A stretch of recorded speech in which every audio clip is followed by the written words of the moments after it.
আসসালামু আলাইকুম প্রিয় শিক্ষার্থী, আশা করি সকলে ভালো আছো। তো আজকে একটা ইম্পর্টেন্ট স্টোরি নিয়ে চলে আসলাম। স্টোরিটি হলো গ্রাফস অল লস অল। এর অর্থ হলো অতি লোভে তাঁতি নষ্ট। তো বন্ধুরা, বেশি কথা না বলে চলুন শুরু করা যাক। গ্রাফস অল লস অল মানে অতি লোভে তাঁতি নষ্ট। There live a farmer in a village. He had a wonderful অর্থ বিস্ময়কর goose. The goose laid an egg of gold every day. The farmer was very greedy মানে লোভী.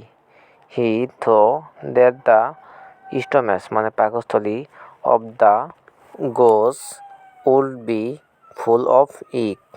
If he could get all the eggs at a time, he would be rich man quickly.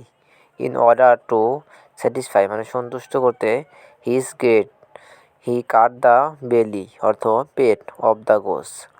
He he searched it thoroughly for his মানে এই ক্রাইস মানে কাঙ্ক্ষিত eggs, but to his utter মানে চরম surprise he found that there was no eggs there. He became entirely মানে অত্যন্ত disappointed মানে হতাশ. He lost the valuable goose forever. He was gradually becoming rich, having on eggs of gold every day. But he wanted to be rich quickly. So instead of becoming rich, he became poor. Through this incident মানে ঘটনা, the farmer understood that over greediness মানে লোভ brought misfortune for him.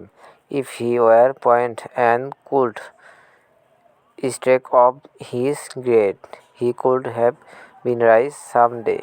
এর বাংলা অর্থ হলো এভাবে হবে: এক গ্রামে এক কৃষক ছিল, তার ছিল একটি বিস্ময়কর রাজহংসী। রাজহংসীটি প্রতিদিন একটি সোনার ডিম দিত। কৃষকটি ছিল খুব লোভী। সে ভাবল যে রাজহংসীর পাকস্থলীতে ডিমে ভরা থাকবে। সে যদি সবগুলো ডিম একসাথে পেতে পারে তবে সে দ্রুত ধনী লোকে পরিণত হবে। লোভের বশবর্তী হয়ে সে রাজহংসীটির পেট কেটে ফেলল। কাঙ্ক্ষিত ডিম পাওয়ার জন্য সে এটি তন্ন তন্ন করে খুঁজল, কিন্তু চরম বিস্ময়ে সে লক্ষ্য করল যে সেখানে কোনো ডিম ছিল না। সে খুব হতাশ হয়ে পড়ল। সে মূল্যবান রাজহংসীটিকে চিরতরে হারালো। প্রতিদিন একটি করে স্বর্ণের ডিম পেয়ে সে ধীরে ধীরে ধনী হচ্ছিল। কিন্তু সে দ্রুত ধনী হতে চেয়েছিল, তাই ধনী হওয়ার পরিবর্তে সে দরিদ্র লোকে পরিণত হয়েছিল। এই ঘটনার মধ্যে কৃষক উপলব্ধি করেছিল যে অতিরিক্ত লোভই তার দুর্ভাগ্য বয়ে এনেছে। সে যদি ধৈর্যশীল হতো আর তার লোভ ত্যাগ করতে পারত তবে একদিন সে ঠিকই ধনী হতো। তো প্রিয় বন্ধুরা, আজকে ভিডিও এ পর্যন্তই। ভিডিওটি ভালো লাগলে লাইক এবং সাবস্ক্রাইব করতে ভুলবেন না। আসসালামু আলাইকুম।